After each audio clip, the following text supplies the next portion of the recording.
Welcome to Telugu web plus. కొంతకాలంగా Indian box office వద్ద ఒక ఆసక్తికర పోరు సాగుతోంది. బాహుబలి 2, దంగల్ ఈ రెండు చిత్రాల్లో ఏ సినిమాది పైచేయి అవుతుందనే టాపిక్ నడుస్తోంది. బాహుబలి 2 సినిమా కంటే ముందు విడుదలైన దంగల్ 800 కోట్ల రూపాయలకు పైగా వసూలు చేసి ఇండియాలో హయ్యెస్ట్ గ్రాస్ సాధించిన చిత్రంగా నెంబర్ 1 స్థానం దక్కించుకోగా, ఆ తర్వాత వచ్చిన బాహుబలి 2 మూవీ 1500 కోట్ల రూపాయలకు పైగా వసూలు చేసి దంగల్ రికార్డును తొక్కేసింది. అయితే తర్వాత చైనాలో విడుదలైన దంగల్ అక్కడ సంచలన విజయం సాధించి ఓవరాల్గా దాదాపు 2000 కోట్ల రూపాయల గ్రాస్ సాధించి బాహుబలిని వెనక్కి నెట్టేసింది. తాజాగా బాహుబలి 2 కూడా చైనాలో రిలీజ్కు సిద్ధమవుతోంది. ఈ నేపథ్యంలో ఏ సినిమాది పైచేయి కాబోతుందనే హాట్ టాపిక్ మొదలైంది.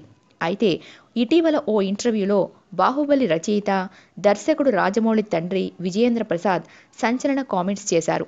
చైనా రిలీజ్ తర్వాత కూడా బాహుబలి 2 మూవీ దంగల్ రికార్డును బద్దలు కొట్టలేదని, బాహుబలి 2 చిత్రానికి అంత సీన్ లేదని కామెంట్ చేశారు.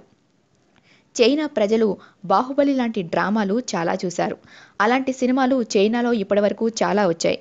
అందువల్ల చైనాలో బాహుబలి 2 అంతగా వర్కౌట్ కాకపోవచ్చని విజయేంద్ర ప్రసాద్ అన్నారు. దంగల్ మూవీ చైనాలో అంత పెద్ద విజయం సాధించడానికి కారణం ఆ చిత్ర కథే. కూతురు తన తండ్రి ఆశయాన్ని ఎలా నెరవేర్చింది అనే ఉమెన్ సెంట్రిక్ డ్రామాకు చైనా ప్రజలు కనెక్ట్ అయ్యారు. అందువల్లే ఆ చిత్రం అక్కడ భారీ విజయం సాధించింది అన్నారు. విజయేంద్ర ప్రసాద్ వాదన ఎలా ఉన్నా బాహుబలి 2 నిర్మాతలు మాత్రం సినిమా చైనాలో వర్కౌట్ అవుతుందనే నమ్మకంతో ఉన్నారు.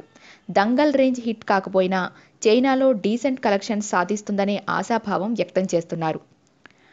మా వీడియో మీకు నచ్చినట్లయితే లైక్, కామెంట్, షేర్ మరియు మా ఛానల్ను సబ్స్క్రైబ్ చేయండి. Bye friends, see you again.